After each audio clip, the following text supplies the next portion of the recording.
അങ്ങനെ നീണ്ട കാത്തിരിപ്പിനൊടുവിൽ ജമീലാമ്മയുടെ പ്ലാവിലെ ചക്കകൾ നമ്മളങ്ങനെ മുറിക്കുകയാണ്. നമ്മൾ 2 ചക്കകൾ കൂടി നിന്ന ചക്കയായിരുന്നു. ആ ചക്കയിൽ ഒരു ചക്ക നമ്മൾ മുറിച്ചിരിക്കുന്നു. അപ്പോൾ ഈ ചക്ക മൂത്തിട്ടുണ്ടോയെന്ന് ജമീലാമ്മ ഇങ്ങനെ പരിശോധിച്ച് നോക്കുകയാണ്. ഭയങ്കര ആഗ്രഹമായിരുന്നു ഈ പ്ലാവിൽ ഒരു ചക്ക കഴിക്കണം എന്നുള്ളത്. അപ്പോൾ അങ്ങനെ ജമീലാമ്മയുടെ ആഗ്രഹം അങ്ങനെ സഫലീകരിച്ചിരിക്കുകയാണ്. ജമീലാമ്മ ആദ്യമായി ജമീലാമ്മയുടെ പ്ലാവിലെ ചക്ക മുറിച്ചുകൊണ്ടിരിക്കുന്ന അതിമനോഹരമായ കാഴ്ചയാണ് കാണുന്നത്. നമ്മുടെ അമ്പുടുവിന് ഇതെന്നെ സംഭവം ഒന്നും അറിയില്ലാത്തതുകൊണ്ട് വെപ്രാളം കയറുകയാണ് ഗൈസ് അതിനകത്ത് നിന്ന് ഓർമ്മ എടുക്കാൻ വേണ്ടിയിട്ട്. അപ്പോൾ ആണെങ്കിൽ ഇത് പല വീതമൊക്കെ വെച്ചിട്ടുണ്ട്. ആകപ്പാടെ ഈ ചക്കയിലുള്ള ചുളകൾ ഈ കാണുന്നതാണ്. അപ്പം ഭയങ്കര സന്തോഷം തോന്നുന്നുണ്ട് കേട്ടോ. നമ്മളൊരു മരം നട്ടിട്ട് അതിൻ്റെ അകത്തൊരു കായുണ്ടായി അത് നമുക്ക് ഭക്ഷിക്കാൻ പറ്റുന്നത് ഭയങ്കര സന്തോഷമുള്ളൊരു കാര്യമാണല്ലോ അല്ലേ ജമീലാമ്മ?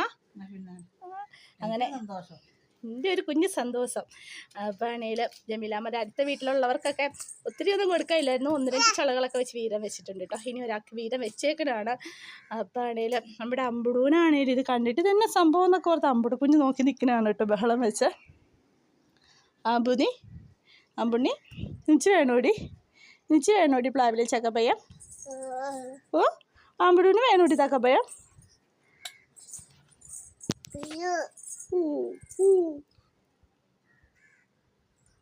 ഇനി ആ പ്ലാവിൽ എത്ര ചക്കയുണ്ടെന്ന് കാണിച്ചു കൊടുത്തേ. ആ പ്ലാവിൻ്റെ അടിയിൽ 2 ചക്കപ്പഴം കാണാതല്ല ചക്കകൾ ജമീലാമ്മ കാണാതെ സൂക്ഷിച്ച് വെച്ചിട്ടുണ്ട് ഗൈസ്. അപ്പോൾ ഞങ്ങളുടെ വരും വീഡിയോകളിലൊക്കെ ഈ ചക്കകൾ പഴുത്തോ കുളിച്ചോ പൂത്തോ കായ്ച്ചോ എന്നൊക്കെ നമുക്ക് പറയാം കേട്ടോ.